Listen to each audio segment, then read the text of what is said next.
الحمدللہ رب العالمین والصلاة والسلام علی محمد الامین اعوذ باللہ من الشیطان الرجیم بسم اللہ الرحمن الرحیم۔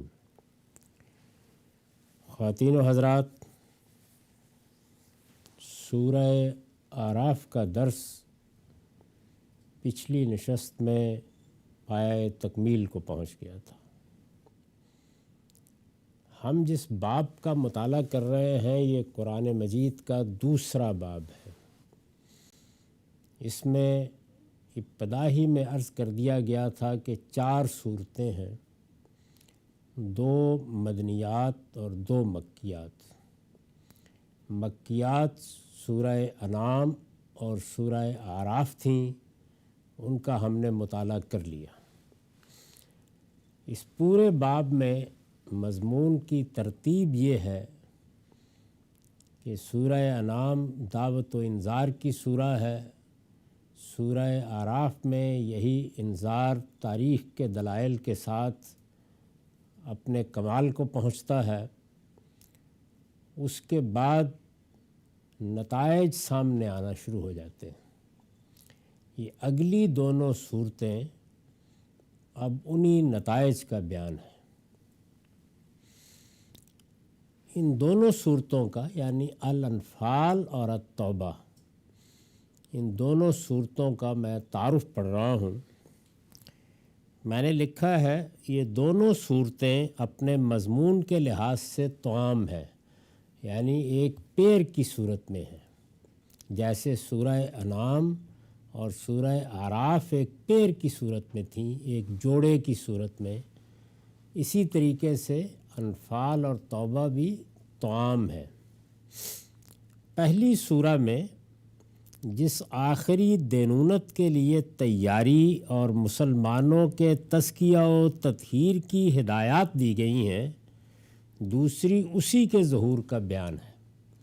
یہ پوری بات ذرا دیر کے لیے رک کر سمجھ لینی چاہیے۔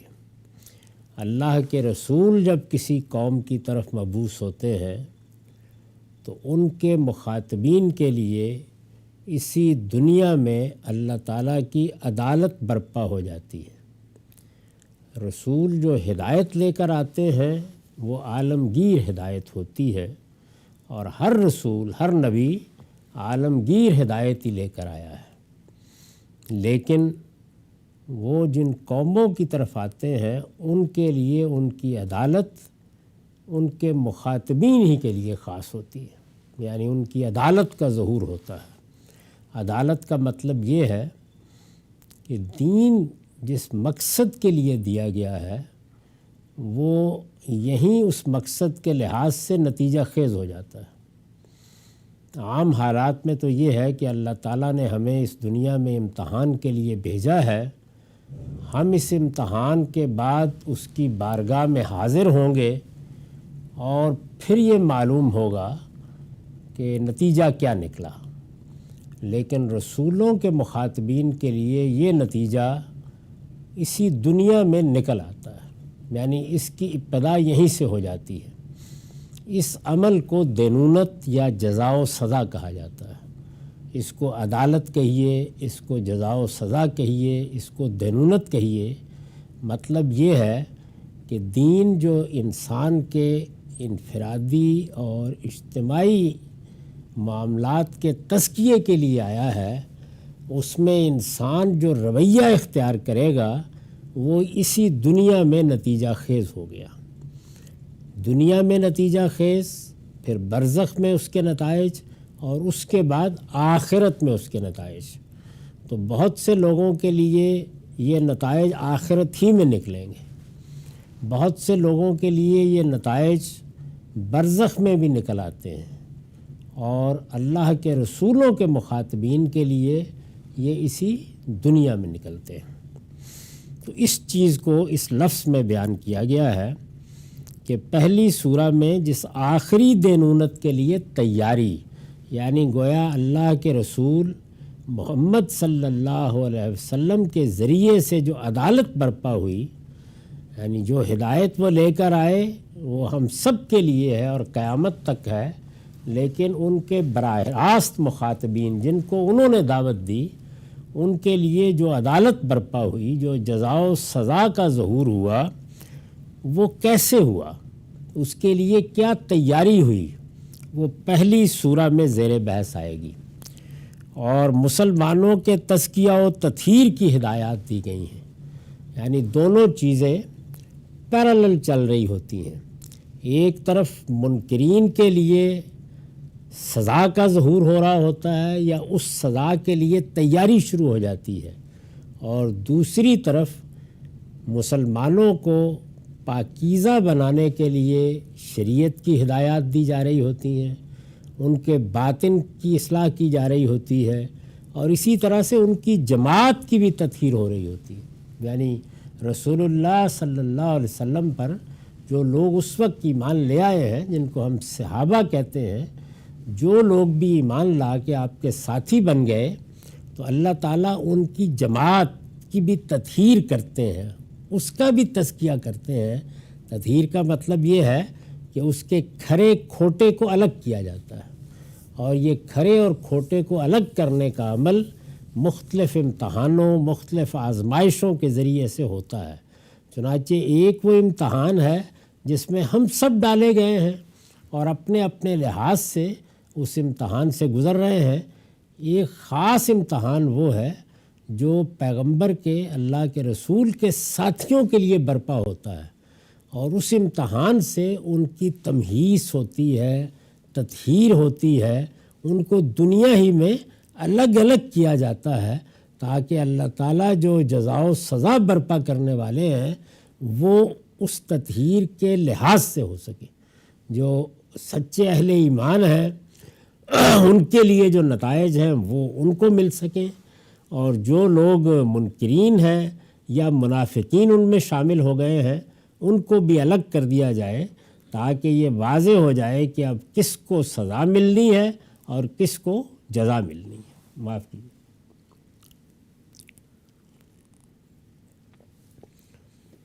پہلی سورہ میں جس آخری دینونت کے لیے تیاری اور مسلمانوں کے تزکیہ و تطہیر کی ہدایات دی گئی ہیں، دوسرے اسی کے ظہور کا بیان ہے۔ یعنی پہلی سورہ میں تیاری کے لیے ضروری باتیں بتائی گئی ہیں کہ اب اللہ تعالیٰ کی جزا و سزا برپا ہونے والی ہے، اللہ تعالیٰ نے جو نتائج نکالنے تھے وہ اب سامنے آنے والے ہیں، اللہ تعالیٰ نے جو عدالت برپا کی تھی اب اس کا فیصلہ صادر ہونے والا ہے، اس کے لیے تیاری کرو۔ اور مسلمانوں کو بتایا جا رہا ہے کہ انہیں اپنے اندر کن چیزوں کو پیدا کرنا ہے، کن چیزوں کے معاملے میں اپنے آپ کو پاکیزہ بنانا ہے، کن آلودگیوں سے اپنے آپ کو صاف کرنا ہے۔ دوسری میں یہ سب چیزیں ظہور پذیر ہو گئی۔ یعنی کیا ظہور پذیر ہو گیا؟ وہ دینونت، اس عدالت کا فیصلہ وہ سامنے آ جاتا ہے۔ دونوں کے مخاطب اہل ایمان ہیں۔ اس سے پیچھے جو دو صورتیں تھیں ان دونوں کے مخاطب قریش مکہ تھے، یعنی رسول اللہ صلی اللہ علیہ وسلم کی قوم کے لوگ، جن کو سب سے پہلے آپ نے مخاطب کیا۔ رسول اللہ صلی اللہ علیہ وسلم کے مخاطبین کے 3 گروہ ہیں۔ پہلے آپ کی اپنی قوم قریش مکہ یا بنی اسماعیل یا مشرکین عرب، دوسرے اہل کتاب جو عرب میں آباد تھے یا باہر سے آ کر آپ کی دعوت سننے کے لیے آمادہ ہوئے، اور تیسرے جزیرہ نما عرب کے گرد و پیش میں بڑی بڑی حکومتیں اور سلطنتیں اور ان کے عوام۔ دونوں کے مخاطب اہل ایمان ہیں، اور ان کے مضمون سے واضح ہے کہ مدینہ طیبہ میں یہ دونوں صورتیں رسول اللہ صلی اللہ علیہ وسلم کی دعوت کے مرحلہ جزا و سزا میں نازل ہوئی۔ یعنی رسول اللہ صلی اللہ علیہ وسلم کی دعوت میں جو عدالت کے پہلو سے مراحل آ رہے ہیں، ایک تو ہدایت ہے جو پیغمبر دے رہے ہیں، بتا رہے ہیں کہ اللہ کا دین کیا ہے، اس کے تقاضے کیا ہیں، اس کے مطالبات کیا ہیں، اس میں کیا چیزیں علم میں اختیار کرنی ہیں، کیا چیزیں عمل میں اختیار کرنی ہیں۔ ایک یہ عمل ہے، اس کو ہدایت کے لفظ سے تعبیر کیجئے۔ اور ایک وہ عدالت جو برپا کی جا رہی ہے جس میں اب نتیجہ نکلنے والا ہے، اس میں یہ مراحل آتے ہیں۔ یعنی یہ مرحلہ کہ اب دعوت دی جائے گی، لوگوں کے سامنے یہ بات رکھی جائے گی کہ میں اللہ کا رسول ہوں، مجھے تمہاری طرف مبعوث کر دیا گیا ہے، میں تمہیں یہ بتانے کے لیے آیا ہوں کہ دین کیا ہے، دین کی ہدایت کیا ہے، اور اس ہدایت کو ماننے سے کیا نتائج نکلنے والے ہیں اور نہ ماننے سے کیا نتائج نکلنے والے ہیں۔ یہ وہ دعوت یا وہ پیغام ہے جو رسول پہنچاتا ہے۔ اس کے بعد اس کو ہدایت کی جاتی ہے کہ یہ دعوت لوگوں کے سامنے انفرادی طور پر چھوٹی چھوٹی مجالس میں تو پیش کر دی گئی، اب آپ انذار عام کریں، یعنی اب آپ باہر نکلیں اور باہر نکل کر جو ذرائع بھی ہو سکتے ہیں، چوپال ہے تو اس میں جا کر، کوئی مذہبی عبادت گاہ ہے تو اس میں جا کر، کسی پہاڑ پر چڑھ کر اگر لوگوں کو دعوت دینے کا یا خبردار کرنے کا طریقہ ہے تو اسے اختیار کر کے اب آپ جس کو سورہ نوح میں کہا ہے جہارہ، یعنی اعلان عام کیجئے اور لوگوں کو بتائیے کہ یہ کیا بات ہے جو تمہارے سامنے لائی جا رہی ہے اور اس کے کیا نتائج نکلنے والے ہیں۔ تو یہ مرحلہ آ جاتا ہے۔ اس کے بعد پھر اللہ کا پیغمبر اتمام حجت کرتا ہے، یعنی اس میں کیا ہوتا ہے، اس میں بھی انذار ہی ہو رہا ہوتا ہے، لیکن اس انذار کا اسلوب، اس کا انداز بدل جاتا ہے۔ اس میں گویا بات آخری درجے میں کہی جا رہی ہوتی ہے، مطالبات کا جواب دیا جا رہا ہوتا ہے، اشکالات کو واضح کیا جا رہا ہوتا ہے تاکہ کسی کے پاس کوئی عذر باقی نہ رہے۔ پھر اس کے بعد اللہ تعالیٰ پیغمبر کو کہہ دیتے ہیں کہ اب آپ ان سے برات کا اظہار کریں، اور اگر فی الواقع یہ قوم سننے کے لیے تیار نہیں ہے تو فلاں وقت میں اس کو چھوڑ دیں۔ یہ فیصلہ اللہ تعالیٰ ہی کرتے ہیں۔ تو جیسے ہی پیغمبر اس کو چھوڑ دیتے ہیں، خواہ وہ پیغمبر کی وفات کی صورت میں ہو اور خواہ کسی دوسرے علاقے میں جانے کی صورت میں، اللہ کا فیصلہ اس کے بعد صادر ہو جاتا ہے۔ تو یہ مراحل ہیں۔ ان میں جب فیصلہ صادر ہوتا ہے تو اس کو کیا کہیں گے، یعنی عدالت جو لگائی گئی تھی اس میں قاضی کا فیصلہ سامنے آ گیا۔ اسی کو بطور اصول سورہ یونس میں بیان کیا ہے کہ وَلِكُلِّ أُمَّةٍ الرَّسُولُ فَإِذَا جَاءَ رَسُولُهُمْ قُضِيَ بَيْنَهُمْ بِالْقِسْطِ وَهُمْ لَا يُظْلَمُونَ، یعنی ہر قوم کی طرف، ہر امت کی طرف ایک رسول آتا رہا ہے، اس رسول کو جب بھیج دیا جاتا ہے، جب وہ آ جاتا ہے اپنی قوم کی طرف، تو پھر اس قوم کا فیصلہ کر دیا جاتا ہے، قُضِیَ بَيْنَهُمْ بِالْقِسْطِ، اور یہ فیصلہ پورے انصاف کے ساتھ ہوتا ہے، وَهُمْ لَا يُظْلَمُونَ، اس میں کوئی ادنا ظلم بھی ان پر نہیں کیا جاتا۔ یہ فیصلے کا مرحلہ ہے جس کو یہاں مرحلہ جزا و سزا سے تعبیر کیا گیا ہے۔ یہ میں نے ان چیزوں کی وضاحت کر دی ہے جن سے لوگ عام طور پر مانوس نہیں ہے قرآن مجید کے معاملے میں، اس لیے اس پیرے کو دوبارہ سن لیجئے۔ یہ دونوں صورتیں اپنے مضمون کے لحاظ سے توام ہیں، یعنی الانفال اور التوبہ۔ پہلی سورہ میں جس آخری دینونت کے لیے تیاری اور مسلمانوں کے تزکیہ و تطہیر کی ہدایات دی گئی ہیں، دوسرا اسی کے، یعنی اسی دینونت کے، اسی جزا و سزا کے ظہور کا بیان ہے، وہ سامنے آ گئی ہے۔ دونوں کے مخاطب اہل ایمان ہیں، اور ان کے مضمون سے واضح ہے کہ مدینہ طیبہ میں، یعنی کس جگہ نازل ہوئی ہیں، مدینہ میں، یہ مضمون سے معلوم ہو جاتا ہے۔ اس کے لیے کوئی روایات کی طرف مراجعت کی ضرورت نہیں ہوتی، مجھے اس پوری کتاب میں یہ ضرورت پیش نہیں آئی۔ مدینہ طیبہ میں یہ دونوں صورتیں رسول اللہ صلی اللہ علیہ وسلم کی دعوت کے مرحلہ جزا و سزا میں نازل ہوئی، یعنی اس آخری مرحلے میں، جب کہ اب اللہ کا فیصلہ صادر ہو رہا ہے۔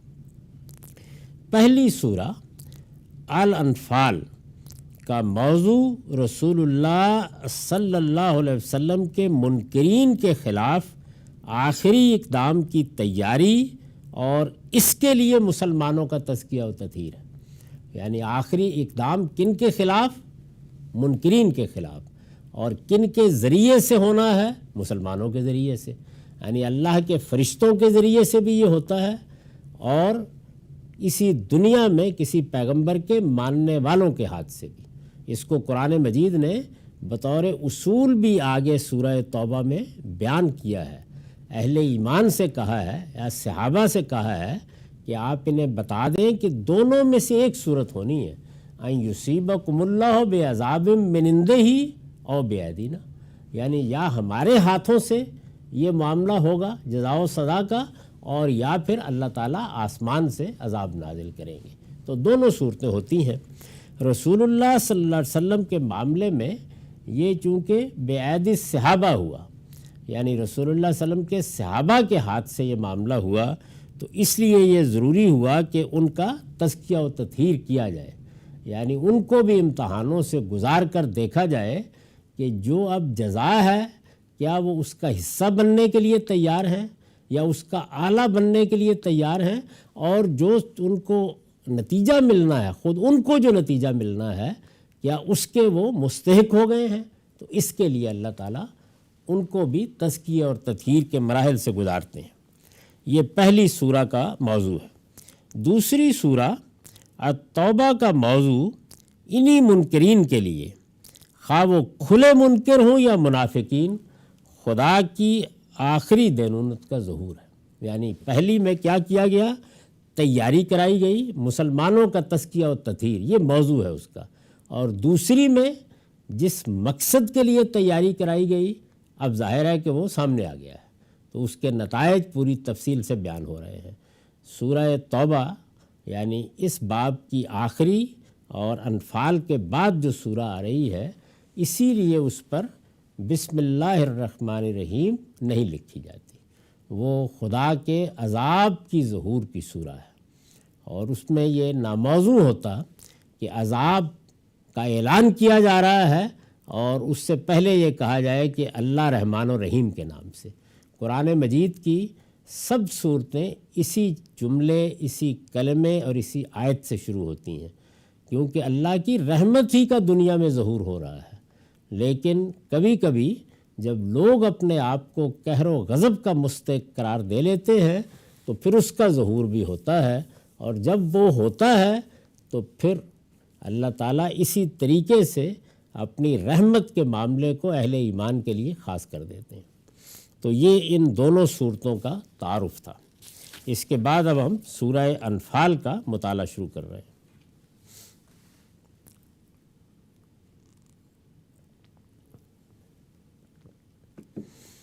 بسم اللہ الرحمن الرحیم۔ یسألونک عن الانفال قل الانفال للہ والرسول فاتقوا اللہ واصلحوا ذات بینکم واطیعوا اللہ ورسولہ ان کنتم مؤمنین۔ اللہ کے نام سے جو سراسر رحمت ہے، جس کی شفقت ابدی ہے، وہ تم سے غنائم کے بارے میں پوچھتے ہیں، یعنی ابتدا اقدام سے نہیں کی، اقدام کی تیاری سے نہیں کی، ابتدا اخلاق کی اصلاح سے کی، یعنی تزکیہ و تطہیر کا مضمون مقدم ہو گیا ہے۔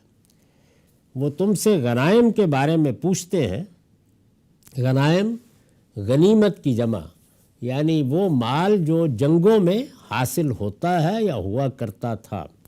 وہ تم سے غنائم کے بارے میں پوچھتے ہیں، انہیں بتا دو کہ یہ سب غنائم اللہ اور اس کے رسول کے ہیں، اس لیے اللہ سے ڈرو، اس معاملے میں کوئی نزاع پیدا نہ کرو، اور اپنے آپس کے معاملات کی اصلاح کر لو، اور اللہ اور اس کے رسول کا حکم مانو اگر تم مومن ہو۔ یعنی یہاں سے ابتدا کی ہے۔ اس سے اندازہ کیا جا سکتا ہے کہ جو سورہ میں اصلی ہدف ہے وہ تیاری تو ہے ہی، لیکن وہ تیاری کس چیز کی ہے؟ ایمان والوں کی اخلاقی تطہیر کی، تاکہ وہ بالکل صحیح مقام پر کھڑے ہوں۔ اللہ تعالیٰ ان سے وہ کام لینے والے ہیں جو وہ اپنے فرشتوں سے لیتے رہے ہیں، تو وہ اپنے اندر وہ صفات پیدا کریں۔ وہ تم سے غنائم کے بارے میں پوچھتے ہیں، اس میں لفظ غنائم پر میں نے لکھا ہے، آیت میں لفظ الانفال آیا ہے، یعنی جس لفظ کا ترجمہ غنائم کیا گیا ہے وہ عربی میں اصل میں غنائم نہیں الانفال ہے۔ نفل اس چیز کو کہتے ہیں جو حق سے زیادہ حصہ مزید کے طور پر دی جائے. یعنی ایک تو یہ ہے نا کہ کسی کا کوئی حق بنتا تھا وہ اس کو دیا گیا، ایک یہ ہے کہ حق دیا اور اس کے بعد مزید عنایت فرما دی، تو اس کو نفل کہا جاتا ہے. اسی اصول کے اوپر ہم جو فرض نماز پڑھتے ہیں اس کے بعد اپنی مرضی سے، اپنی خوشی سے، اپنے رب کی خوشنودی کے لیے جو زائد نماز پڑھتے ہیں، یعنی جو لازم نہیں ہوتی ہم پر، اس کو بھی نفل کہا جاتا ہے. نفل اس چیز کو کہتے ہیں جو حق سے زیادہ حصہ مزید کے طور پر دی جائے. اس تعبیر میں یعنی غنائم کا لفظ بھی، مغانم کا لفظ بھی عربی کا لفظ ہے، لیکن قرآن مجید نے وہ لفظ نہیں اختیار کیا. اس کی وجہ کیا ہے؟ اس تعبیر میں یہ لطیف اشارہ ہے کہ اللہ کی راہ میں جہاد کا اجر تو اس کے ہاں بالکل الگ اور دائمی طور پر محفوظ ہو جاتا ہے. یعنی اللہ کی راہ میں جہاد ایک بڑا عمل ہے جب اس کا موقع آ جائے. یہ نہیں ہے کہ چونکہ ایک بڑا عمل ہے، غیر معمولی عمل ہے، تو آپ خود اس کو دعوت دیں. جب اس کا موقع آ جائے، جب اللہ کا حکم آ جائے، جب اس کے تحت اقدام کرنا پڑے، تو اس کا اجر غیر معمولی ہے اور وہ دائمی طور پر محفوظ ہو جاتا ہے. اس کے ساتھ یعنی وہ اجر تو ہے جو اللہ کی طرف سے ملنا ہے، جس کا وعدہ کیا گیا ہے، اس کے ساتھ جو مال غنیمت دشمن سے حاصل ہوتا ہے وہ ایک حصہ مزید ہے. یعنی اس سے گویا یہ سبق بھی دیا کہ اللہ تعالیٰ کے ہاں تو ساری جد و جہد جو ہم دین میں کرتے ہیں، یعنی دنیا میں ہم اپنے دنیوی مقاصد کے لیے، دنیوی ضرورتوں کے لیے جد و جہد کرتے ہیں، دنیا میں اپنی ضروریات کو پورا کرنے کے لیے، دنیا میں اپنے جمالیاتی احساسات کی تسکین کے لیے اور دوسری بہت سی چیزوں کو پیش نظر رکھ کر اپنی جبلتوں کے بہت سے تقاضے ہم اللہ تعالیٰ کے قائم کردہ حدود میں اسی دنیا میں پورے کرتے ہیں. تو اس میں تو ظاہر ہے کہ بہت سے کام ہم کرتے ہی ہیں، لیکن اللہ کے دین کی ہدایت پر عمل کیا جاتا ہے. کس لیے؟ اپنے آپ کو پاکیزہ بنانے کے لیے، اپنے تزکیے کے لیے. اور اس کا صلہ کیا ہے؟ اس کا صلہ فلاح ہے، اللہ کی جنت ہے، قیامت میں اس کی خوشنودی ہے، اس کا رضوان ہے، یہ اس کا صلہ ہے. تو دین میں رخ اس جانب ہے، یعنی دین میں جو اعمال کیے جاتے ہیں یا دین میں اپنے علم کو بہتر کیا جاتا ہے تو اس کا رخ اصلاً دنیا کی طرف نہیں ہے، اصلاً اس کا رخ آخرت کی طرف ہے، اپنے پروردگار کی خوشنودی کی طرف ہے. اس سے اللہ تعالیٰ دنیا میں بھی کچھ دیتے ہیں، جس کو کہا جاتا ہے نا دعا میں ربنا آتنا فی الدنیا حسنہ، تو اس کے دنیا میں بھی کچھ نتائج نکلتے ہیں. وہ اصلاً مطلوب نہیں ہوتے لیکن نکلتے ہیں. تو دنیا میں جو نتیجہ اس وقت نکل رہا تھا لوگوں کے لیے وہ مال غنیمت کا حصول تھا. پہلے مرحلے میں یہ، اور دوسرے مرحلے میں اس وقت کی دنیا کے بہت بڑے حصے کی بادشاہی، وہ نکلا اس وقت نتیجہ. تو یہ نتیجہ جو صحابہ کرام کے لیے جنگوں میں نکل رہا تھا، یعنی انہیں مال غنیمت مل جائے، عرب کے جو حالات تھے ان میں یہ نتیجہ معمولی نہیں تھا. اس کے لیے قرآن نے نفل کا لفظ استعمال کر کے ساری حقیقت لفظی سے واضح کر دی کہ اصل چیز تو وہ ہے، وہ تمہیں ملے گی. چنانچہ اگر آپ سورہ صف میں دیکھیے تو اس میں بھی جب دعوت دی ہے اس راہ میں اترنے کی تو دیکھیے کیا کہا ہے. اس میں یہ کہا ہے کہ تم آؤ، ہم تمہیں ایک ایسی تجارت بتاتے ہیں، تم یہ کرو گے تو اس میں اللہ کے ہاں تمہارے لیے جنت، اس کے باغات ہوں گے اور تم اللہ کی گرفت سے بچ جاؤ گے. یہ بات کہنے کے بعد کہا وَنَصْرٌ مِّنَ اللَّهِ وَفَتْحٌ قَرِیب، اور کہا وَأُخْرَىٰ تُحِبُّونَهَا، یعنی اس کے ساتھ اللہ کی مدد بھی آئے گی لیکن وہ تمہاری پسند ہے، یعنی وہ نتیجہ تمہارے لیے ہے. اچھی بات ہے، کوئی ناجائز بات نہیں، لیکن تمہارا رخ اس جانب ہونا چاہیے جس کے لیے پیغمبر آئے ہیں، جس کے لیے دین کی دعوت پیش کی گئی ہے.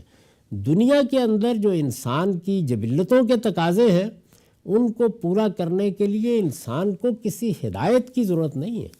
یعنی یہ بات کہ انسان کو بھوک لگتی ہے تو وہ اپنی بھوک کو مٹانے کے لیے اہتمام کرے اور اس کے لیے جد و جہد کرے اور اچھے سے اچھے کھانے کھانے کے لیے انسان کے اندر جو ذائقے کی طلب رکھی گئی ہے اس کی تسکین کے سامان کرے، جنس کی جو اس کے اندر جبلت ہے اس کی تسکین کا اہتمام کرے۔ اسی طریقے سے انسان کو انفرادی سطح پر بھی اور اجتماعی سطح پر بھی تفوق کی جبلت دے کے بھیجا گیا ہے، وہ دوسروں پر اپنی برتری قائم کرنا چاہتا ہے۔ تو یہ سارے معاملات کرنے کے لیے نہ قوموں کو کسی ہدایت کی ضرورت ہے، نہ فرد کو۔ ہدایت کی ضرورت کس چیز میں ہے؟ یہ سب کام کرتے ہوئے اخلاقی اصول پیش نظر رہے، یعنی یہ کام تو انسان نے اپنے باطنی ارج اور اپنی جبلتوں کے تقاضے سے کرنے ہیں، لیکن جب وہ یہ کرے تو اس موقع کے اوپر وہ اپنے آپ کو پاکیزہ رکھے، یعنی ہر جبلت کی تسکین اللہ تعالیٰ کے حدود کے اندر ہو۔ تو اس سے کیا ہوگا؟ اس سے اسے پاکیزگی حاصل ہوگی، جس کا نتیجہ جنت ہے۔ تو اصل میں یہ رخ ہے جس سے دین کو سمجھنا چاہیے۔ معاف کیجیے۔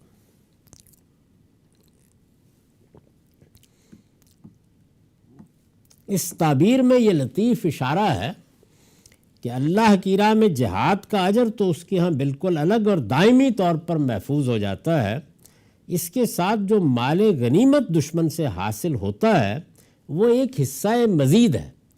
تو دنیا میں جو کچھ بھی دین پر عمل کے تقاضے سے چیزیں حاصل ہوتی ہیں وہ سب کیا ہیں؟ حصہ مزید، نوافل۔ قیامت سے پہلے وہ اللہ تعالیٰ اسی دنیا میں مجاہدین کو عطا کر دیتے ہیں، یعنی دنیا میں یہ ملتا ہے، بہت سی صورتوں میں ملتا ہے، پیغمبروں کے اتمام حجت کے نتیجے میں بڑی شان سے ملتا ہے۔ اب جو یہ کہا کہ وہ تم سے غنائم کے بارے میں پوچھتے ہیں، سوال کرتے ہیں، تو یہ پوچھنا کیا تھا؟ بات یہاں سے شروع کی ہے۔ یہ سوال اعتراض کی نوعیت کا ہے، یعنی یہ جو پوچھتے ہیں کہا گیا ہے تو یہ محض کوئی استفسار نہیں تھا کہ کوئی مسئلہ پیش آ گیا ہے، اس میں ایک اعتراض چھپا ہوا تھا۔ یہ سوال اعتراض کی نوعیت کا ہے اور غزوہ بدر میں حاصل ہونے والے مال غنیمت سے متعلق پیدا ہوا ہے، یعنی اس میں چونکہ اب تیاری آگے آ رہی ہے، اس میں ایک مارکہ پیش آ گیا ہے، وہ غزوہ بدر ہے، وہ زیر بحث آئے گا کہ اس کے لیے ابتدا کیسے ہوئی، نکلے کیسے مسلمان، اس میں مسائل کیا پیش آئے، اس میں سوالات کیا سامنے آئے، تو اس کے مال غنیمت کے بارے میں یہ سوال پیدا ہوا۔ زمانہ جاہلیت میں دستور تھا کہ جو جتنا مال جنگ میں لوٹے وہ اسی کا حق ہے، یعنی اس زمانے کا قاعدہ یہ تھا کہ میدان میں لوگ اترے، ظاہر ہے اس طرح کی باقاعدہ فوجیں، باقاعدہ نظم اور باقاعدہ تنخواہیں، مراعات، یہ چیزیں تو نہیں تھیں، لوگ نکلتے تھے، کبھی قبیلے کے شیخ کی آواز پر، کبھی کسی دائی کی آواز پر، تو وہ نکلیں اگر تو جو کچھ وہ جنگ میں لوٹیں گے وہ لڑنے والے کا حق ہے۔ روایتوں سے معلوم ہوتا ہے کہ بدر کے بعد جب لوٹنے والوں سے دوسروں نے جنگی خدمات کی بنا پر اپنے حق کا مطالبہ کیا، یعنی ظاہر ہے کہ کچھ لوگوں نے یہ کیا کہ جب وہ جنگ میں اترے اور وہاں پر جو ساز سامان لے کے وہ لوگ آئے ہوئے تھے وہ انہوں نے ان کو قتل بھی کیا، جنگ میں کامیابی بھی حاصل کی اور مال بھی بہت لوٹ لیا، جو کچھ بھی تھا ان کا۔ بعض لوگ اس میں بے نیاز سے رہے، یعنی انہوں نے جنگ تو کی اور پوری طرح اس میں حصہ لیا لیکن مال کی طرف ہاتھ نہیں بڑھایا۔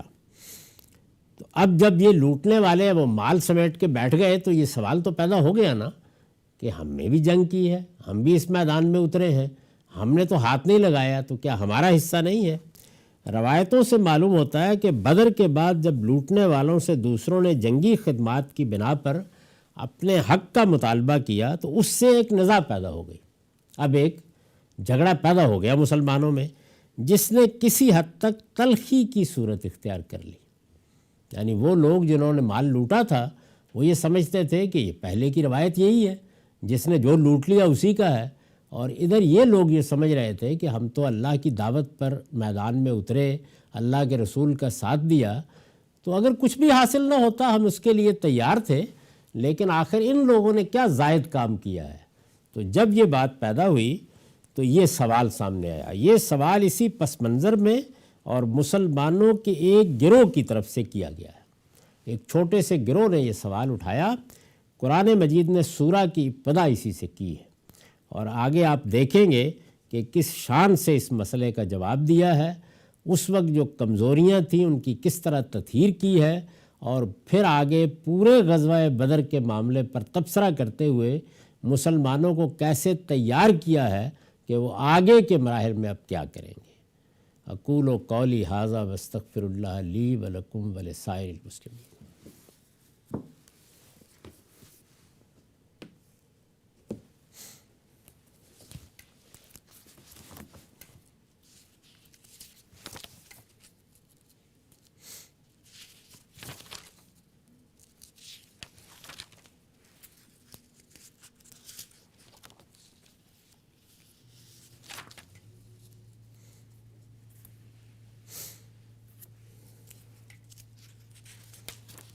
بسم اللہ الرحمن الرحیم۔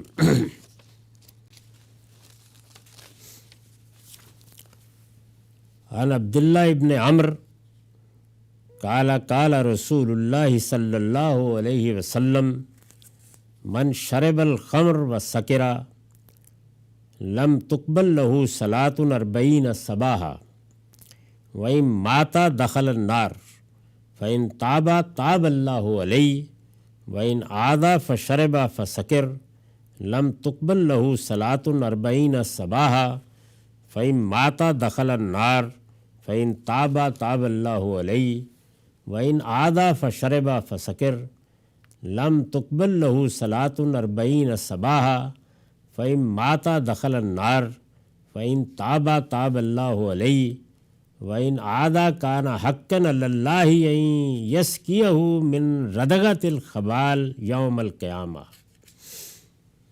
قالوا یا رسول اللہ وما ردغۃ الخبال؟ قال اسارۃ اہل النار۔ یہ روایت سنن ابن ماجہ سے لی گئی ہے، رقم 3376۔ عبداللہ بن عمر رضی اللہ عنہ بیان کرتے ہیں کہ رسول اللہ صلی اللہ علیہ وسلم نے فرمایا، جس شخص نے شراب پی اور پی کر مدہوش ہو گیا اس کی نماز 40 روز تک قبول نہیں کی جائے گی، اور اسی حالت میں مر گیا تو دوزخ میں جائے گا۔ البتہ اگر اس نے توبہ کر لی تو اللہ مہربانی فرمائے گا اور اس کو معاف کر دے گا۔ اس نے پھر یہی کیا اور شراب پی کر مدہوش ہو گیا تو اس کی نماز 40 روز تک قبول نہیں کی جائے گی، اور اسی حالت میں مر گیا تو دوزخ میں جائے گا۔ البتہ اگر اس نے توبہ کر لی تو اللہ مہربانی فرمائے گا اور اس کو معاف کر دے گا۔ اس نے پھر شراب پی لی اور نشے سے مدہوش ہو گیا تو اس کی نماز 40 روز تک قبول نہیں کی جائے گی، اور اسی حالت میں مر گیا تو دوزخ میں جائے گا۔ البتہ اگر اس نے توبہ کر لی تو اللہ مہربانی فرمائے گا اور اس کو معاف کر دے گا۔ لیکن اس کے بعد اس نے پھر یہی کیا تو اللہ پر لازم ہے کہ قیامت کے دن اس کو ہلاکت کی کیچڑ پلا دے۔ صحابہ نے عرض کیا، یا رسول اللہ یہ ہلاکت کی کیچڑ کیا چیز ہے؟ فرمایا، دوزخیوں کا خون اور ان کی پیپ۔ اس میں بہت سی چیزیں ہیں جن کو سمجھ لینا چاہیے۔ یہ جو فرمایا کہ شراب پی اور پی کر مدہوش ہو گیا، یعنی شراب کی حرمت میں جو اصل چیز ہے وہ کیا ہے؟ وہ ہے نشہ۔ آدمی اپنے ہوش حواس کھو دے۔ عام حالات میں یہ خیال ہوتا ہے کہ ایسی کیا بڑی چیز ہوئی، چلیے ایک آدمی نے کوئی نشہ کر لیا۔ اسلام جس انسان کو مخاطب کر رہا ہے، جس سے یہ تقاضا کر رہا ہے کہ وہ اپنا تزکیہ کرے، جس سے یہ کہہ رہا ہے کہ اس کو دنیا میں بھیجا گیا ہے، وہ کوئی جانور نہیں ہے، مجنون نہیں ہے، وہ ایک باشعور ہستی ہے۔ تو اپنے شعور کو اگر وہ کھو دینے والی کوئی چیز پیتا ہے یا کھاتا ہے یا اختیار کرتا ہے تو یہ اسی درجے کی کم و بیش بغاوت کر دینا ہے اللہ تعالیٰ کے پورے قانون کے خلاف، جیسی بغاوت ایک خودکشی کرنے والا کرتا ہے۔ وہ اپنی جان لے لیتا ہے، یہ اپنے ہوش و حواس لے لیتا ہے، کیونکہ انسان تو ان ہوش و حواس ہی کی بنیاد کے اوپر اللہ کا مخاطب ہوتا ہے۔ تو اس میں یہ ہے کہ ہوش و حواس نہیں کھوئے گئے تب بھی ایک جرم کا ارتکاب کیا ہے، کیونکہ جب آپ کسی چیز سے روکنا چاہتے ہیں تو ایسا نہیں ہو سکتا کہ وہ چیز ایڈکشن پیدا کر دینے والی ہو اور آپ اس کی مقدار طے کرتے رہیں، اس کو آخری درجے ہی میں روکا جاتا ہے۔ تاہم پی اور صرف اتنی ہی نہیں پی، اتنی پی لی کہ مدہوش ہو گیا، تو فرمایا کہ یہ تو گویا آخری درجے میں وہ سب کچھ ہو گیا کہ جس کے بعد اب پھر معافی بہت مشکل ہے۔ تو ارشاد ہوا کہ اس کی نماز 40 روز تک قبول نہیں کی جائے گی۔ یہ کیا بات ہے؟ معاف کیجیے، میں نے لکھا ہے پہلی روایت کے برخلاف، اس سے پہلے بھی ایک روایت میں شراب کے بارے میں ذکر ہو چکا ہے، پہلی روایت کے برخلاف یہ اس صورت کا بیان ہے کہ نشے میں بدمست ہو کر پڑ رہا اور توبہ بھی نہیں کی، یعنی معاملہ یہ ہو گیا۔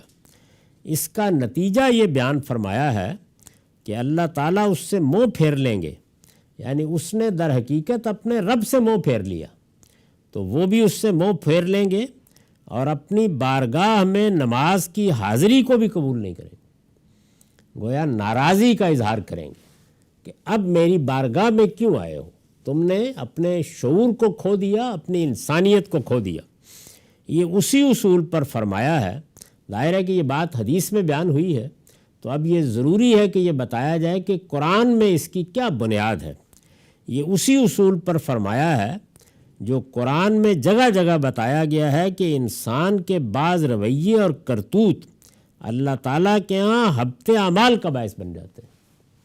یعنی قرآن مجید میں ایک اصول یہ بیان ہوا ہے کہ بعض موقع پر لوگ ایسی احمقانہ حرکت کرتے ہیں یا اس طرح کے کسی جرم کا ارتکاب کرتے ہیں کہ اس میں ان کی نیکیاں بھی قابل قبول نہیں رہتی، جس کو حبطت اعمالہم میں قرآن تعبیر کرتا ہے، یعنی ان کے اعمال نیکی کے اعمال تھے لیکن اللہ کے ہاں قابل قبول نہیں رہے۔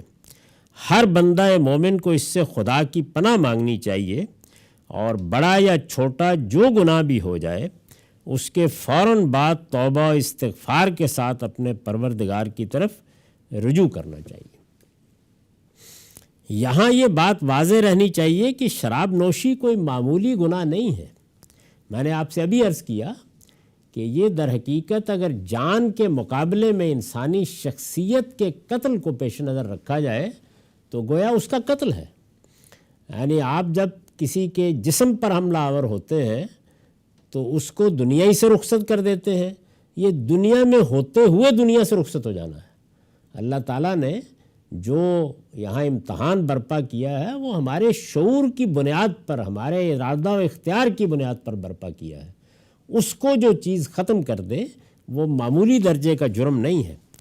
یہاں یہ بات واضح رہنی چاہیے کہ شراب نوشی کوئی معمولی گناہ نہیں ہے۔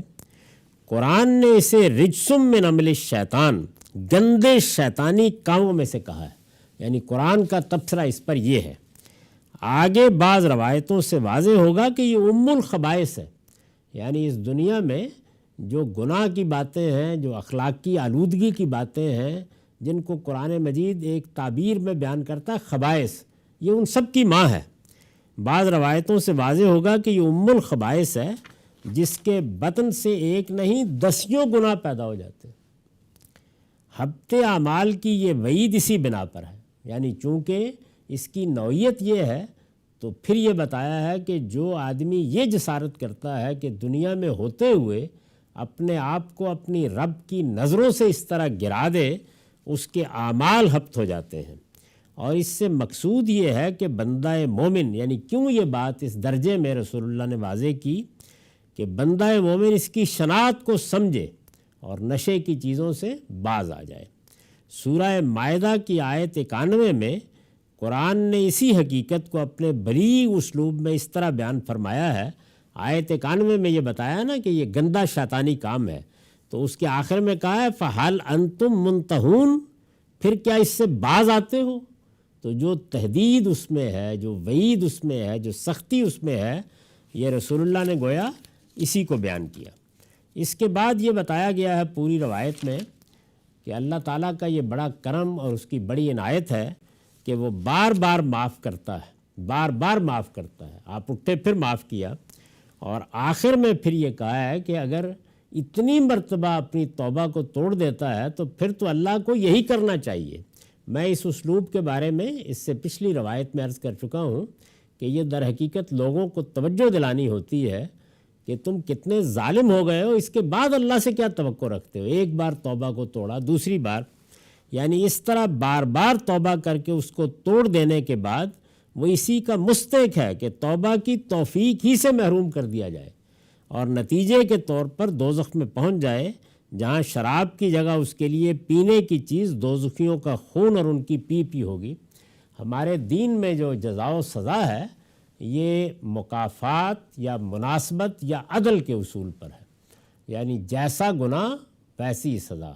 تو یہاں ایک چیز پی گئی ہے، اس کی جگہ اگر یہاں اس سے باز نہیں آئے تو جو کچھ پینا پڑے گا اس کو بیان کر دیا ہے۔ وآخر دعوانا الحمدللہ رب العالمین۔ اب 10 منٹ کا وقفہ ہے، اس کے بعد سوالوں کی نشست ہوگی۔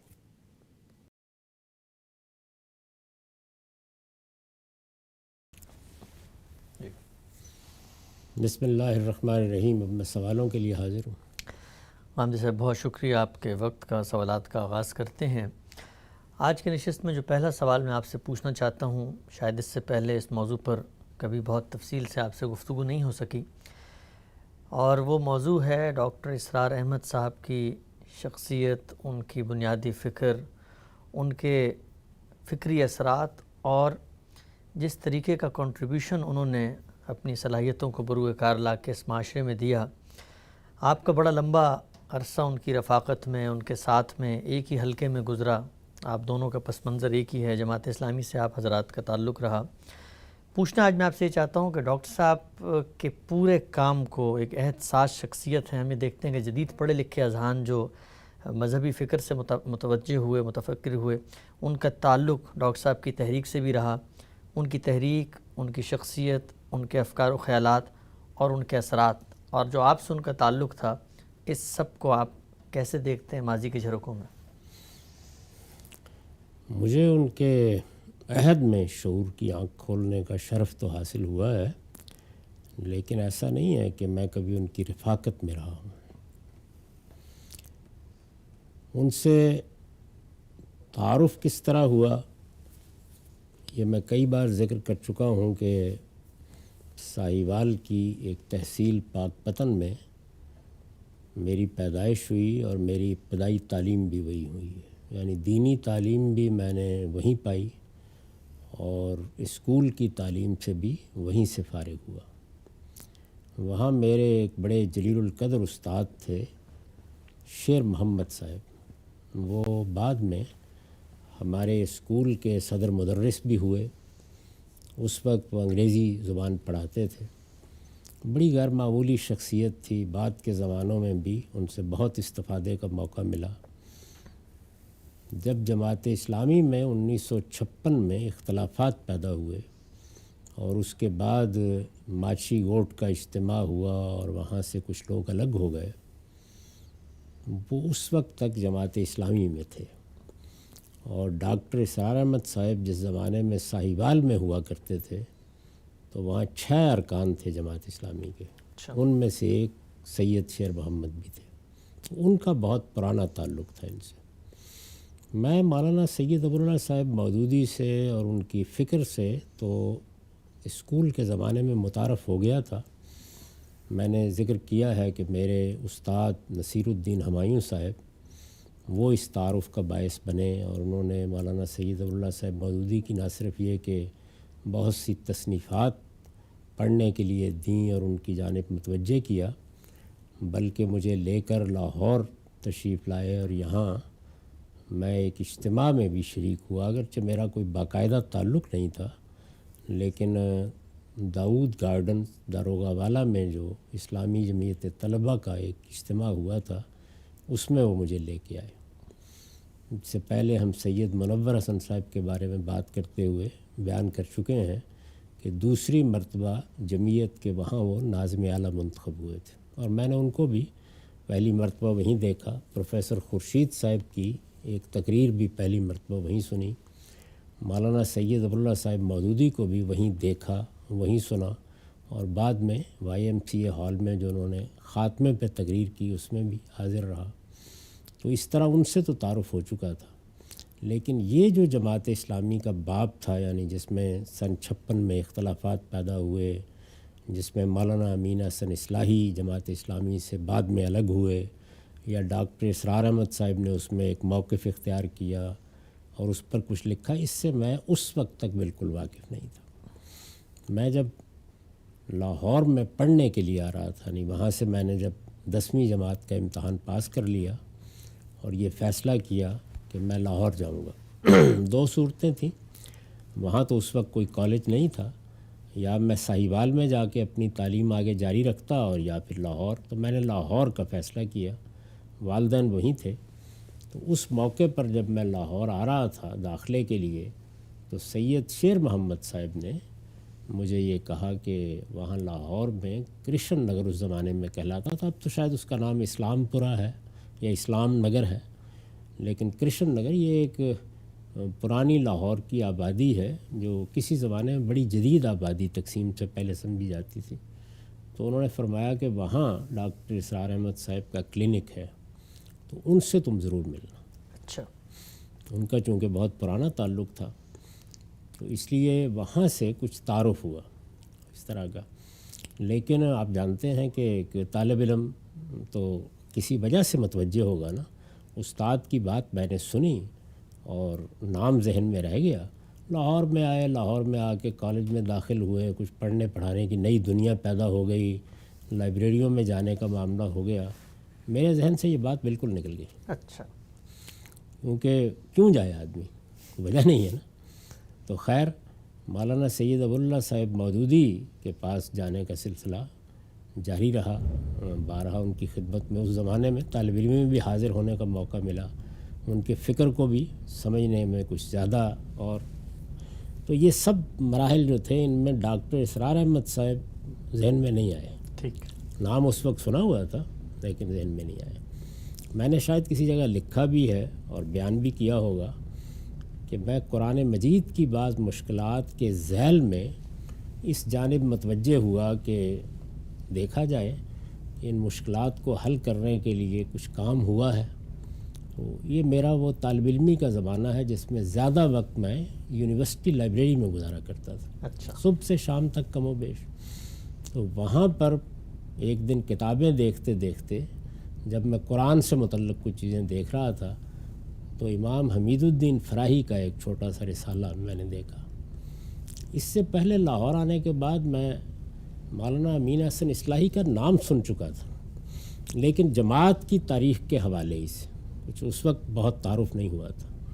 اس میں نے مولانا امین احسن اصلاحی کا ذکر پڑھا، اچھا، رسالہ بہت متوجہ کرنے کا باعث بنا، چھوٹا سا رسالہ تھا۔ میں نے جہاں پنجاب یونیورسٹی کا کیٹلاگ پڑھا ہوتا ہے لائبریری کا، اسی جگہ کھڑے کھڑے اس کو پڑھا آدھ پون گھنٹے میں۔ کیا نام تھا اس کا ہم سے رسالے کا؟ اب میرے ذہن میں نام نہیں ہے۔ غالباً حضرت کا سلسلہ نسب؟ نہیں، یہ تو عربی میں تھا یہ رسالہ، اور غالباً یا نظام القرآن ہوگا یا اصول التکمیل کوئی رسالہ تھا۔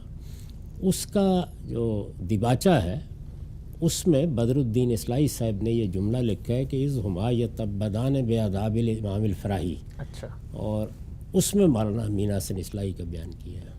ٹھیک، یعنی انہوں نے یہ بیان کیا ہے کہ یہ میں اس وقت ترتیب دے رہا ہوں مسودات سے، جبکہ مولانا اختر احسن اور مولانا امین احسن وہ اصل میں دو لوگ تھے کہ جن کو یہ چیزیں ترتیب دینا تھیں، اور یہ انہی کے شایان شان بھی تھا، اس لیے کہ یہ وہ دو تھے کہ جنہوں نے براہ راست امام فراہی سے کسب فیض کیا، اس حوالے سے ذکر تھا۔ تو اب چونکہ متاثر ہو چکا تھا میں، اور رسالے نے ایک نئی دنیا میرے سامنے رکھ دی تھی، تو یہاں سے میں مولانا امین احسن اصلاحی کی تلاش کے لیے سرگرداں ہوا۔ اچھا، اس وقت انہوں نے فرمایا تھا، اب برسوں کے بعد وہ مجھے یاد آیا اچھا، کہ ڈاکٹر اسرار احمد صاحب سے معلوم ہوگا۔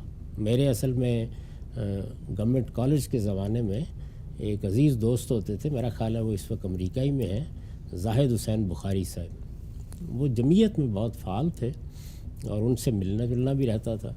تو ان سے میں نے پوچھا مولانا امین حسن اصلاحی کے بارے میں، تو مجھے پتہ چلا کہ وہ تو یہاں نہیں ہوتے، اب رحمان آباد نامی ایک گاؤں میں جا چکے ہیں۔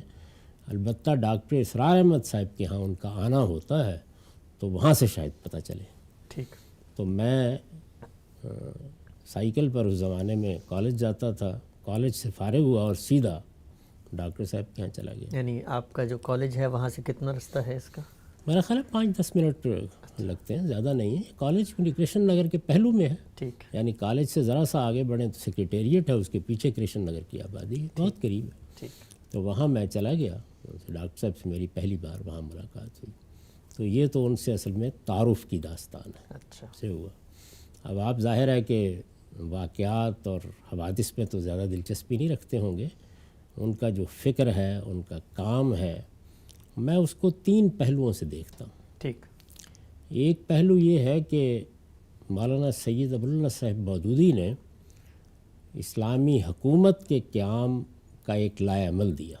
یہ معلوم ہے کہ ان کی ساری تحریک میں اسی چیز کو مقصد کی حیثیت حاصل ہے، یعنی ان کے فکر کو بھی اگر آپ چند لفظوں میں بیان کریں تو وہی ہے جس کو نصر اللہ خان عزیز نے ایک شعر میں سمو دیا ہے کہ میری زندگی کا مقصد تیرے دین کی سرفرازی، میں اسی لیے مسلمان، میں اسی لیے نمازی۔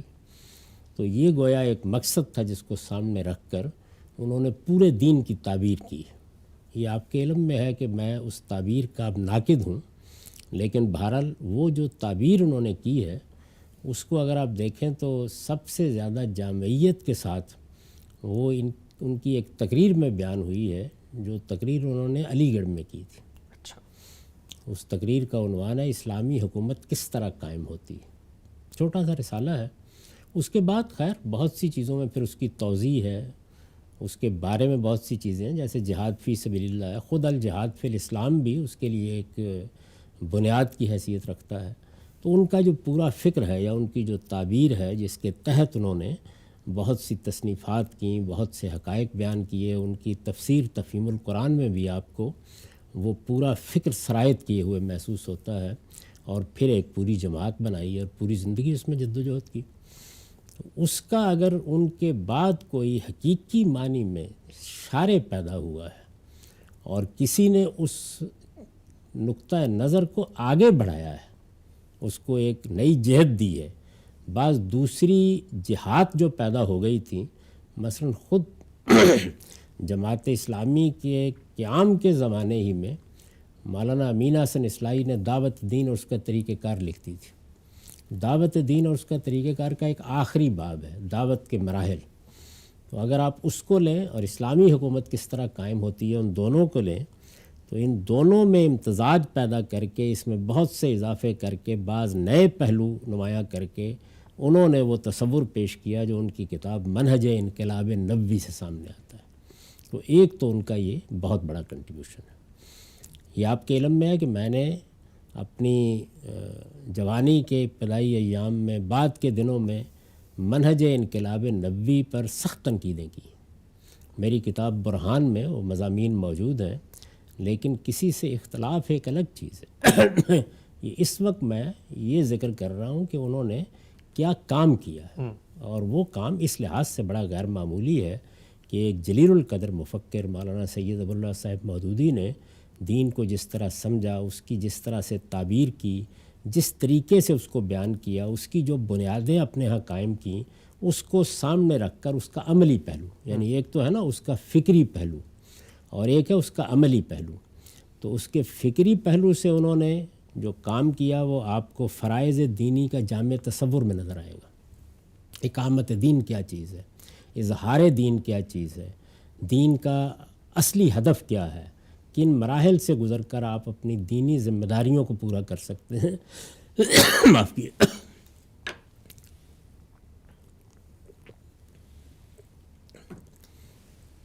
تو ڈاکٹر اسرار احمد صاحب نے ایک تو اس کو بہت پریسیجن کے ساتھ آگے بڑھایا اس بات، بلکہ ایک واقعے کا بھی ذکر کر دوں۔ جی۔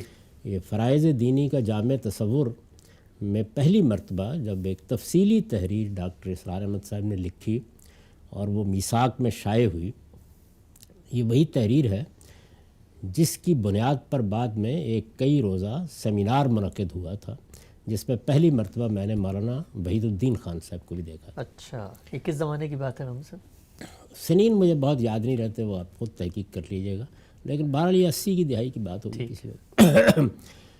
تو یہ جو ان کی تحریر تھی، یہ جب میثاق میں چھپی تو میں اتفاق سے اسی شام مولانا سید ابواللہ صاحب مودودی سے ملنے کے لیے گیا، تو انہوں نے جو پہلا جملہ کہا وہ یہ کہ آپ نے میثاق پڑھا؟ تو میں نے کہا جی ہاں دیکھ لیا۔ کرنے لگے کہ اب ان کو مجھ سے کیا اختلاف ہے۔ اچھا، اس سے آپ اندازہ کر سکتے ہیں یعنی ان کے نزدیک بھی جو کچھ انہوں نے اپنی کتابوں میں لکھا ہے، جو تعبیر پیش کی ہے، وہ اس کا ایک نہایت جامع اور بہت اچھا بیان تھا۔ ٹھیک، تو ایک انہوں نے یہ کام کیا، اور دوسرا اس کا عملی پہلو، یہ فکری پہلو ہے۔ اس کا ایک عملی پہلو یہ ہے کہ اب اگر فرائض دینی کا یہی جامع تصور ہے تو اس کو سامنے رکھ کر پھر اسلامی حکومت کیسے قائم ہوگی؟ یا اگر آپ قرآنی اصطلاح ان کے مفہوم میں مراد لیں، میں تو اس پہ تنقید کر چکا اس کے مدعا پر کہ اقامت دین پھر کیسے ہوگی، تو اس اقامت دین کیسے ہوگی کا جواب انہوں نے پھر منہج انقلاب نبوی میں دیا ہے۔ منہج انقلاب نبوی میں جو مولانا امین احسن اصلاحی استاذ امام کی کتاب دعوت دین اور اس کا طریقہ کار کا آخری باب ہے، دعوت کے مراحل، اس کو بنیاد بنایا گیا ہے، لیکن خود اس میں بھی بہت سے وسیع اضافے انہوں نے کیے ہیں اپنے زاویہ نظر سے۔ یعنی اس وقت میں کوئی نقد نہیں کر رہا، اپنے زاویہ نظر سے بہت وسیع اضافے کیے ہیں، اور پھر ان دونوں کے درمیان ایک ربط پیدا کیا ہے، یعنی فرائض دینی کا جامع تصور اور اس کے لیے یہ لائے عمل، اور اس کو منہج انقلاب نبوی کا نام بھی انہوں نے دیا ہے۔ ایک پوری کتاب ہے اس موضوع پر ان کی۔ تو اس طرح سے ایک بڑا ان کا جو کنٹریبیوشن ہے وہ یہ ہے، اس طرح سے انہوں نے اس فکر کو آگے بڑھایا۔ اگر آپ غور کر کے دیکھیں تو مولانا سید ابواللہ صاحب مودودی کے ساتھیوں میں، ان کے اپنے ساتھ کام کرنے والوں میں بہت سے لوگ ہیں جن کی بڑی خدمات ہیں، لیکن اس طرح کا کنٹریبیوشن کسی اور کا آپ کو نظر نہیں آئے گا۔ یہ ڈاکٹر اسرار احمد صاحب کا ایک خاص پہلو ہے۔ ایک چیز یہ ہے، میں نے عرض کیا تھا کہ میں 3 جہات سے ان کے پورے کام کو دیکھتا ہوں۔ دوسری چیز یہ ہے کہ انہوں نے مولانا سید ابواللہ صاحب مودودی کے فکر کے زمانے میں کہیے یا اس عہد میں کہیے یا اس کے پس منظر میں کہیے، جو اور بڑے کام ہوئے تھے، جیسے مولانا ابوالکلام آزاد کی شخصیت معمولی شخصیت نہیں تھی، مولانا محمود الحسن کی شخصیت معمولی شخصیت نہیں تھی، امام فراہی، مولانا اصلاحی، تو ان لوگوں سے کسب فیض کرتے ہوئے انہوں نے اپنے بعض دینی تصورات بھی ان سب لوگوں سے ذرا مختلف طریقے سے ترتیب دیے ہیں۔ اچھا، خاص طور پر اگر کبھی ایمانیات پر جو کچھ انہوں نے لکھا ہے تو اس میں دیکھیں گے آپ تو جو وحدت الوجود ہے یا صوفیانہ نقطہ نظر ہے، ان میں اور مولانا سید ابواللہ مودودی کے فکر کے مابین ایک خاص طرح کا تعلق پیدا کیا انہوں نے۔ ان کا ایک خاص رسالہ ہے کہ آپ نے بھی ضرور دیکھا ہوگا، اسلام کی نشت ثانیہ کرنے کا اصل کام، اس میں بھی انہوں نے تجزیہ کر کے یہ بتایا ہے کہ وہ کیا چیزیں ہیں کہ جو ملحوظ نہیں رہیں، دینی فکر میں کیا چیزیں ملحوظ نہیں رہیں، طریقہ کار میں کیا چیزیں ملحوظ نہیں رہیں۔ تو آپ یوں کہہ سکتے ہیں کہ فکری اور عملی لحاظ سے اس معاملے میں بھی ان کا ایک حصہ ہے، یعنی انہوں نے اس میں کام کیا ہے اور یہ بتایا ہے کہ یہ چیزیں ہیں جن کو ملحوظ رکھنا، اس سے دینی تصورات، ایمان کے مباحث، صوفیانہ تعبیر کے ساتھ تعلق، کلامی مباحث کا باہمی ربط، شاہ ولی اللہ کی جو کچھ بھی میراث ہے اس سے اخذ و استفادہ کرنے کے بعد بھی انہوں نے بعض ایسی چیزیں بیان کی ہیں کہ جن کو میں یہ سمجھتا ہوں کہ کم سے کم تعلیم اور تدریس کی حد تک وہ ان کا ایک بڑا حصہ ہے اس میں بھی۔ اور تیسرا ان کا جو بڑا کام تھا وہ اصل میں رجوع الی القرآن کی دعوت تھی۔ یہ حقیقت ہے کہ یہ بات تو خیر ایسے ہی ذرا یوں کہیے کہ لطیفے کے طور پر کہی مجیب الرحمن شامی صاحب نے، مشہور صحافی ہیں، لیکن ہے بڑی حقیقت۔ انہوں نے کہا کہ یہ وہ تو قرآن کے قوال تھے۔ سبحان اللہ۔ اس سے بڑی کیا سعادت ہو سکتی، یعنی قرآن مجید کے درس کو انہوں نے ایک عوامی درس بنا دیا۔ مجھے وہ دن یاد ہیں کہ جب ہر نوجوان کا رخ مسجد شہداء کی طرف ہوتا تھا جہاں وہ درس قرآن دیتے تھے، تو قرآن مجید کو پڑھانا، قرآن مجید پڑھنے کی رغبت پیدا کرنا، قرآن مجید کا درس، اور بہت اچھے معلم تھے، بے نظیر معلم تھے، یعنی اگر کوئی موضوع ان کو آپ دے دیں تو وہ اس کو پڑھائیں گے بہت اعلیٰ طریقے کے مطابق۔ تو یہ ان کی جو جہت ہے، یہ شاید یعنی سب سے بڑی، سب سے اہم جہت ہے اسی جہد کو دیکھ کر ہمارے حکیم سلطان احمد صاحب نے ایک موقع کے اوپر ان سے اختلاف کرتے ہوئے انہوں نے بیان کیا کہ میں اب خلافت کی تحریک برپا کرنا چاہتا ہوں اور اس کے لیے ایک الگ نظم بنا رہا ہوں. تو انہوں نے کہا کس لیے کرنا چاہتے ہو؟ تو انہوں نے جواب دیا کہ یہی مقصود ہوتا ہے کہ آدمی قیامت کے دن بہترین لوگوں میں شامل ہو، سابقون میں. تو انہوں نے کہا کہ رسول اللہ نے تو یہ فرمایا ہے کہ خیرکم من تعلم القرآن وعلمہ، جو اپنے آپ کو قرآن کے تعلیم و تعلم کے لیے وقف کر لے وہ سب سے بہتر ہے. تو یہ سب سے بہتر کام اللہ نے تمہیں کرنے کی صلاحیت دی ہے، اسی میں اپنی زندگی کھپا دو. انہوں نے یہ حقیقت ہے کہ وہ باقی جو کچھ کیا وہ تو کیا، لیکن اس کام میں بھی اپنے شب و روز کھپائے. یہ قرآن مجید کا پورا ترجمہ رات بھر میں سنانا پڑھانا، رمضان کے مہینے میں پوری رات لوگوں کو قرآن مجید سنانا. تو قرآن سنانا، قرآن کا ترجمہ سنانا، قرآن پڑھنا، قرآن کی طرف رجوع کی دعوت، قرآن مجید کے اندر تدبر، غور و خوض، اس کے حقوق، ان کا سب سے اچھا رسالہ ہے قرآن مجید کے حقوق. تو بہت چیزیں انہوں نے اس ذیل میں بیان کی. ہمارے ہاں لاہور میں ایک زمانے میں مولانا احمد علی کا درس بڑا غیر معمولی تھا، اور بھی لوگ بہت سے درس دیتے رہے ہیں، لیکن میں آپ سے عرض کرتا ہوں کہ ہمارے عہد میں ڈاکٹر اسرار احمد صاحب کا درس قرآن بہت غیر معمولی ہوتا تھا. تو یہ ان کی فکری آپ کنٹریبیوشن بھی کہہ سکتے ہیں، ان کا اس سارے عمل میں حصہ بھی کہہ سکتے ہیں. اس کے لیے اگر ان کی ذاتی صلاحیت کا میں ذکر کروں تو جیسے میں نے پہلے بیان کیا کہ خواہ وہ اپنا منہج انقلاب نبوی بیان کر رہے ہوں، خواہ وہ اسلام کی نشت ثانیہ کرنے کا اصل کام کی تعلیم دے رہے ہوں، خواہ وہ قرآن مجید کی طرف رجوع اور قرآن مجید کا درس دے رہے ہوں، اس میں شبہ نہیں کہ اگر آپ قرآن مجید کے اور دین کے اور اپنے فکر کے معلمین کی کوئی فہرست بنائیں تو ان کا نام سر فہرست ہوگا. بہت غیر معمولی آدمی تھے. تو یہ ان کا میرے نزدیک اصل کام ہے. لوگوں کو اس کو اپریشیٹ کرنا چاہیے. اس کے نتائج بھی نکلے، بہت سے لوگوں کی زندگی میں تبدیلی آئی، انہوں نے بہت سی چیزوں کو سمجھا، دین کی طرف ان کی رغبت ہوئی، بہت سے خیالات کی اصلاح ہوئی، بہت سی بدعات پر انہوں نے غیر معمولی نقد کیے. یہ آپ کے علم میں ہے کہ ایک زمانے میں وہ سماجی اصلاحات میں بھی بہت سرگرم رہے، شادی بیاہ کے رسوم اور اس طرح کی چیزیں. تو ان کا اس معاملے میں کوئی معمولی کنٹریبیوشن نہیں ہے، بہت غیر معمولی ہے. اس سب کے باوجود آپ یہ جانتے ہیں کہ میں ان کے مجموعی فکر سے اختلاف رکھتا ہوں، اور وہ میں نے بیان بھی کیا ہے. اس پر بعض موقعوں کے اوپر ذرا سخت تنقیدیں بھی کی ہیں. وہ ظاہر ہے کہ اس دنیا کے اندر چونکہ آپ کو ہر حال میں حقیقی شہادت دینی ہوتی ہے تو ناگزیر ہوتا ہے. ورنہ میرا احساس یہ ہے کہ وہ ہماری امت کی ایک متاع عزیز تھے. اس طرح کے لوگ روز روز پیدا نہیں ہوتے. ایسے لوگوں کی قدر کرنی چاہیے. اور پھر ان کی زندگی کو اگر آپ دیکھیں تو جو کچھ انہوں نے کہا، جو کچھ انہوں نے بیان کیا، وہ اس کا ایک بہترین نمونہ بھی تھے. یعنی زندگی اس کے مطابق انہوں نے بسر کی، اپنے بچوں کی اس کے مطابق تربیت کی، اس کے مطابق انہوں نے ہر طرح کے اقدامات کیے، اور اس میں کوئی کسر اٹھا نہیں رکھی. غلطیاں کوتاہیاں ہر انسان سے ہوتی ہیں. تو اس طرح کے لوگ کسی بھی امت کے لیے، کسی بھی قوم کے لیے بہت بڑا اثاثہ ہوتے ہیں. تو ان کی ہمیشہ قدر کرنی چاہیے. آپ سے بہت ہی آپ نے تفصیل سے اور بڑی ہی خوبصورتی سے بتایا. اپنی زندگی کے تجربات بھی ڈاکٹر صاحب کے حوالے سے آپ کے سامنے رہے. کچھ اور پہلو میں چاہتا ہوں اس سلسلے کو آگے بڑھاؤں.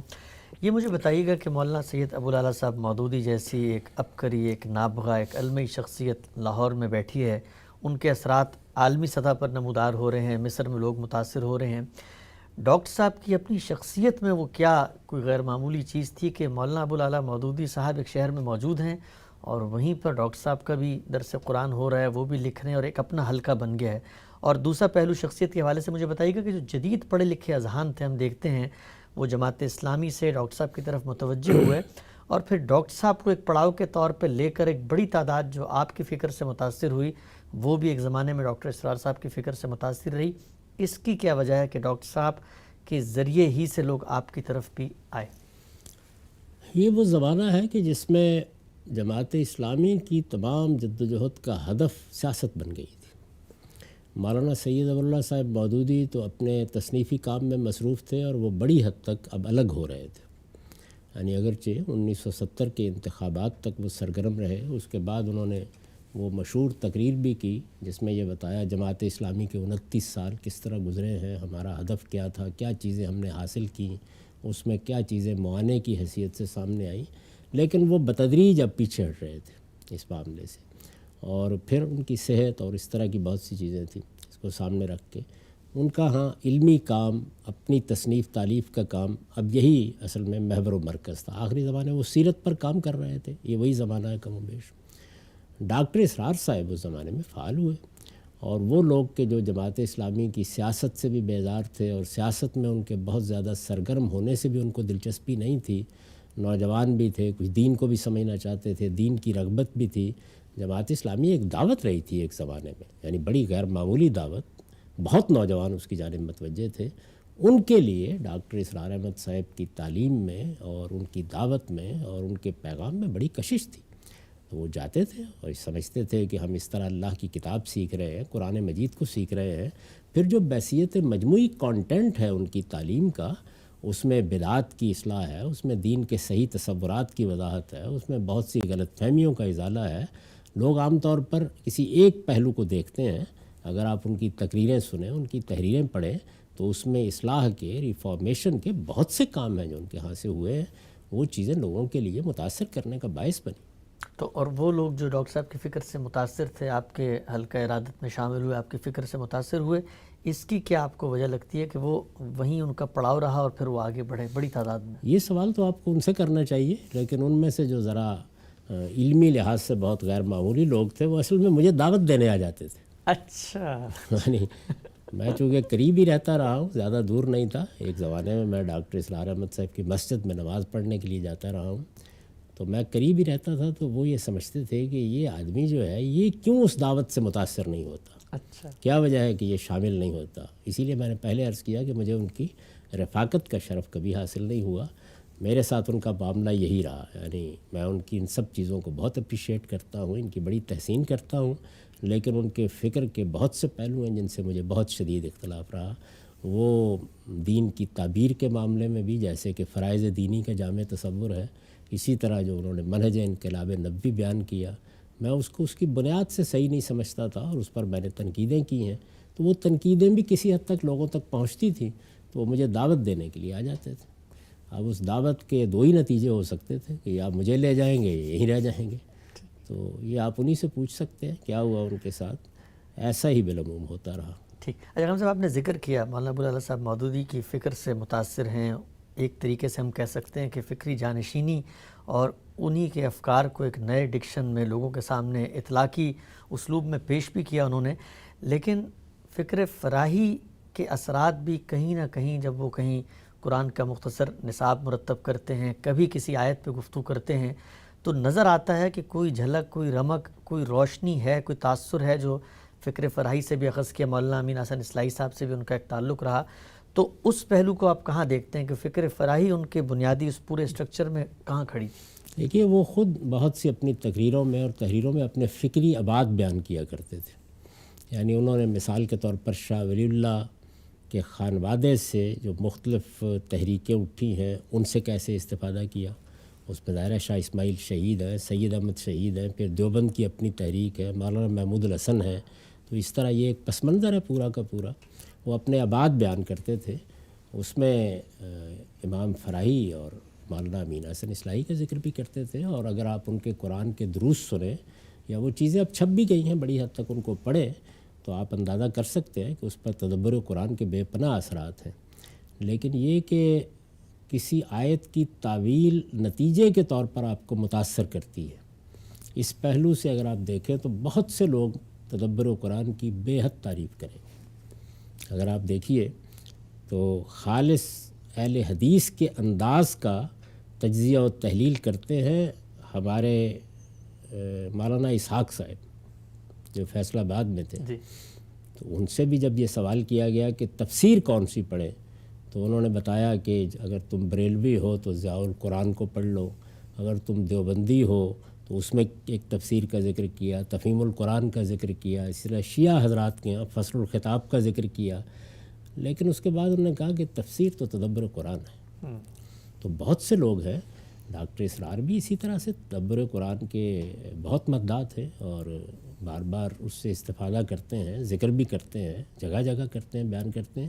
لیکن امام فرائی کے ہاں جو قرآن مجید کی تفسیر اور تعویل کے لیے ایک خاص اسلوب ہے اور جس میں جس طریقے سے اپروچ کیا جاتا ہے اس کی کچھ علمی بنیادیں ہیں۔ ڈاکٹر اسرار احمد صاحب بنیادی طور پر ایک بہت اعلیٰ درجے کے معلم ہیں، وہ اس طرح سے محقق نہیں ہیں کہ جو اس کو علمی طریقے سے سمجھ کر اس کا تقابل کر کے اس کی خالص علمی بنیادوں کے اوپر ایک اپریشیشن کر سکے۔ تو یہ میرے خیال میں کوئی ایسی چیز نہیں جس کو عیب قرار دیا جائے۔ بہت سے لوگ ہیں، آپ دیکھتے ہیں کہ آپ کے کالجوں میں، آپ کی یونیورسٹیوں میں کیسے غیر معمولی اساتذہ ہوتے ہیں، بعض مضامین کے بہت اعلیٰ درجے کے معلم ہوتے ہیں، لیکن آپ یہ توقع نہیں ان سے کر سکتے۔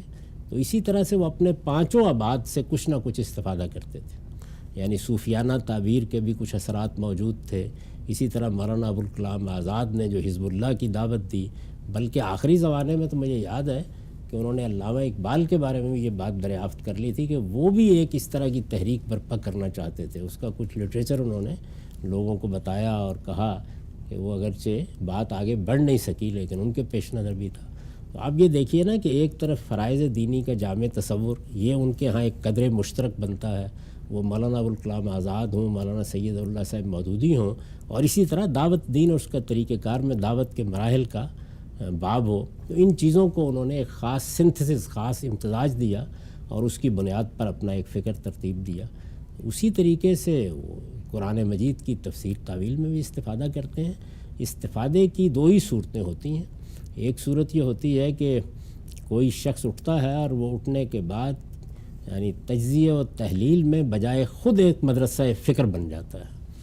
تو وہ اس طرح کے آدمی تو نہیں تھے لیکن بہت اعلیٰ درجے کے معلم تھے، اور اس لحاظ سے جیسے ایک معلم اپنے درس کی تیاری کرتا ہے یا اپنی کلاس میں جاتا ہے طالب علموں کے سامنے، تو وہ چیزوں کی تحلیل کر کے ان کو ایک خاص صورت دے کے جہاں جہاں سے استفادہ کرتا ہے ایک بہت خوبصورت گلدستہ بنا دیتا ہے۔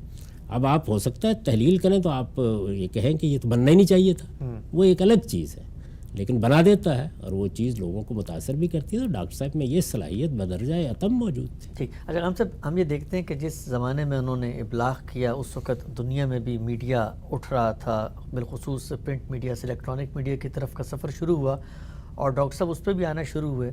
ہم یہ دیکھتے ہیں کہ اس نوعیت کی فکر جو زمانے کی حرکیات، زمانے کا جو سیاسی بہاؤ ہے اس کے خلاف ہوں، لوگوں میں اس کی اپریسیشن بہت زیادہ نہ ہو، تو علماء جب اس کو بیان کرتے ہیں تو بہت شوگر کوٹڈ، بہت انورٹڈ کامز میں، بڑے ڈھکے چھپے الفاظ میں بیان کرتے ہیں۔ آپ کا مکالمہ بھی ہوا ڈاکٹر صاحب کے ساتھ، لیکن ہم نے دیکھا کہ وہ ہر جگہ پہ، یہاں تک کہ خلافت کانفرنس میں برطانیہ تشریف لے گئے، وہاں پر بھی اسی سرزمین پہ کھڑے ہو کے خلافت کی بات کی۔ کوئی تردد، کوئی ابہام، کوئی لگی لپٹی، کوئی چھپی چھپائی بات نہیں نظر آتی۔ جو بات ڈاکٹر صاحب سمجھتے ہیں ڈنکے کی چوٹ پہ کہتے ہیں، لوگ کیسے پرسیو کریں گے، معاشرے میں کیا رد عمل ہوگا۔ یہ بتائیے گا مجھے کہ اس پہلو کو آپ کیسے دیکھتے ہیں؟ آج تو علماء کہتے ہیں کہ بقائے دین کا دور ہے، غلبے کی بات نہ کرو، لیکن ڈاکٹر صاحب تو ڈنکے کی چوٹ پہ باتیں کرتے تھے۔ نہیں، ڈاکٹر صاحب کے تو پوری شخصیت کے لیے اگر عنوان آپ قائم کریں تو آپ کہہ سکتے ہیں چاہے کلندرانہ گفتم۔ وہ تو ایک مرد کلندر کی طرح جس بات کو ٹھیک سمجھتے تھے اس کو بالکل ڈنکے کی چوٹ بیان کرتے تھے، کبھی اس میں تردد نہیں ہوتا تھا ان کو۔ آپ کو یاد ہوگا کہ ایک انٹرویو تھا ان کا، تو اس میں ان سے پوچھا گیا، اور ظاہر ہے کہ پوچھنے والے صاحب کا بھی یہ خیال تھا کہ اس میں تو کچھ آئیں بائیں شائیں کریں گے، تو یہ پوچھا گیا کہ کیا جس ریاست کا آپ خواب دیکھتے ہیں اور جو خلافت آپ قائم کرنا چاہتے ہیں اس میں غیر مسلم دوسرے درجے کے شہری ہوں گے؟ اس نے کہا ہاں دوسرے درجے کے شہری ہوں گے۔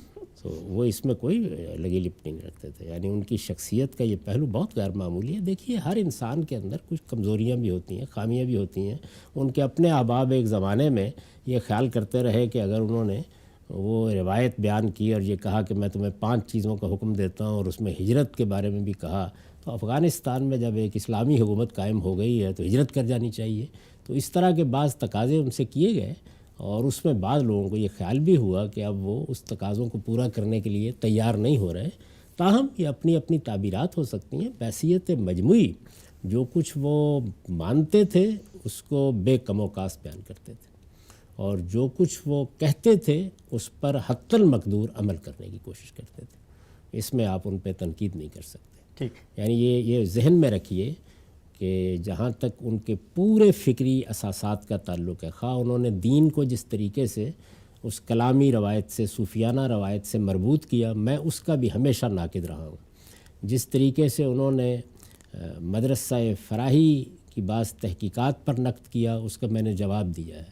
جس طرح سے انہوں نے مولانا سید ابواللہ صاحب مودودی کے فکر کو آگے بڑھایا، اس پر بھی میں نے سخت تنقیدیں کی ہیں، اب بھی کرتا ہوں۔ لیکن اس سب کے باوصف یہ حقیقت ہے کہ وہ ہمارے دور کے ایک بڑے آدمی تھے، بڑے غیر معمولی معلم تھے، اپنی سیرت و کردار کے اعتبار سے لوگوں کے لیے ایک نمونہ بننے کی اہلیت رکھتے تھے، اور اپنی زندگی انہوں نے اپنے مقصد کے لیے وقف کر دی۔ اس طرح کا آدمی تو اگر کمیونزم کی دعوت لے کے کھڑا ہو تو اس کو بھی سلیوٹ کرنا چاہیے۔ بہت خوب، بہت خوب۔ خاتمے کی طرف بڑھتے ہیں۔ یہ مجھے بتائیے گا کہ ڈاکٹر صاحب جیسا آدمی جدید پڑھا لکھا بھی ہے، اس کو قدیم علوم سے بھی تمسک ہے، خطاب کی بھی بے پناہ صلاحیت ہے، انگریزی بھی جانتا ہے، فارسی کے اشعار بھی، ایک واعظانہ طرز بھی، اس سب کے باوجود جو نیریٹو وہ بیان کر رہے ہیں، ہم یہ دیکھتے ہیں کہ وہی نیریٹو ہمارے روایتی قدامت پرست علماء کا بھی ہے۔ اس کی کیا وجہ ہوئی کہ ڈاکٹر صاحب جیسی شخصیت کو تو آگے بڑھ کے جو مذہبی گروہ ہیں، جو فرقے ہیں، ان کو اپنانا چاہیے تھا، اور وہ کہتے ہیں کہ آپ ہمارا اسٹیج استعمال کریں، ہمارے لوگوں کو موٹیویٹ کریں، مشن مقصد ایک ہے، لیکن ڈاکٹر صاحب کی جو مذہبی علماء کے درجے میں قبولیت ہے وہ ہمیں نظر نہیں آتی۔ اس کی کیا وجہ ہے؟ اس کی وجہ یہ ہے کہ ہمارے تمام مذہبی علماء اپنے اپنے مدرسہ فکر یا اپنے اپنے فرقے کے اندر رہ کر کام کرتے ہیں، تو وہاں تو آپ کو پوری طرح سرنڈر کرنا ہے، یعنی یا دیوبندی بنیے یا بریلوی بنیے یا اہل حدیث بنیے۔